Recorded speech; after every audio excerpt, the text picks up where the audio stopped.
الأستاذ ده لما تيجي جنب منه منقبة منتقبة بيخاف منها.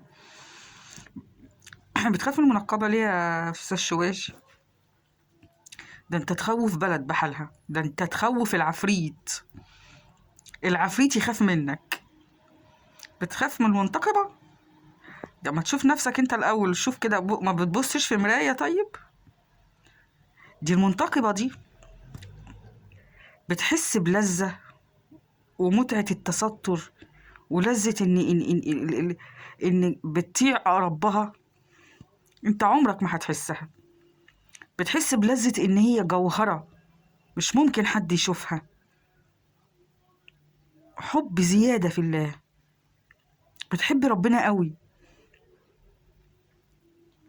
انت طبعا عمرك ما هتشوفها ولا هتحسها، فتقول لي انت دلوقتي انت تخاف منها؟ بتخاف منها ليه؟ ليه؟ هي عملت لك ايه؟ بتعضك؟ هو السؤال، طب يعني السؤال، بس سؤال. إيه يعني انت استاذ شوباشي مش كده؟ فين بقى فريدة؟ فين فريدة؟ ولا انت متنكر؟ عارفة، انت دخلتي الاسلام عشان تهديه، عشان تحاربيه.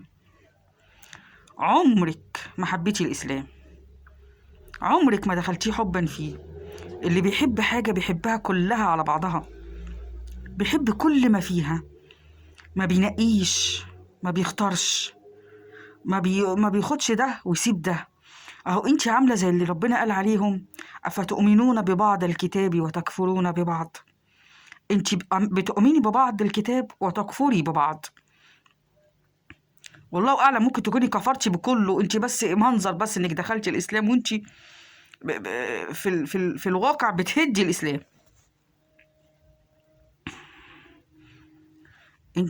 مش انتي برضو عملتي حملة قبل كده، انتي وبين اخوكي ولا جوزك ولا معرف حد برضو اسمه حاجة الشباشي، حملة كده ان انتي قلعوا ستات مصر وبنات مصر كلها الحجاب؟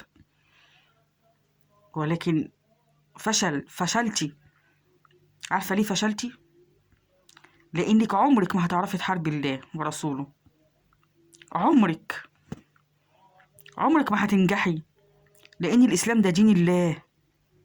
عمرك ما هتنجحي فيه. يريدون أن يطفئوا نور الله بأفواههم ويأبى الله إلا أن يتم نوره ولو كره الكافرون. عرفتي ليه؟ ولو عملتي 100,000 حملة هتفشلي برضو يا بنتي. الإسلام ده باقي. كان غيرك أشطر، كان اللي قبلك واللي سبقوكي اللي هم حاقدين على الإسلام كانوا عرفوا ينالوا من الإسلام.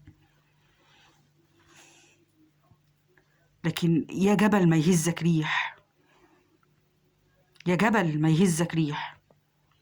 ممكن المسلمين يمرضوا، يمرضوا، يخنعوا،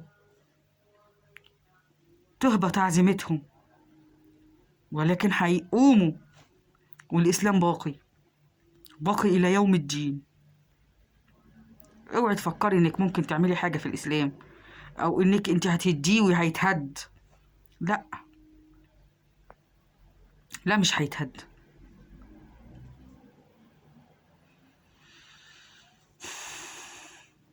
وقبل كده برضو طلعتي تقولي أصل الحجاب بيضيع جمال الست. طب ما فين جمالك انت؟ طيب ما انت مش محجبة، فين جمالك انت؟ ده انت يا شيخة غريبة والله. الحجاب عمره ما يضيع جمال الست.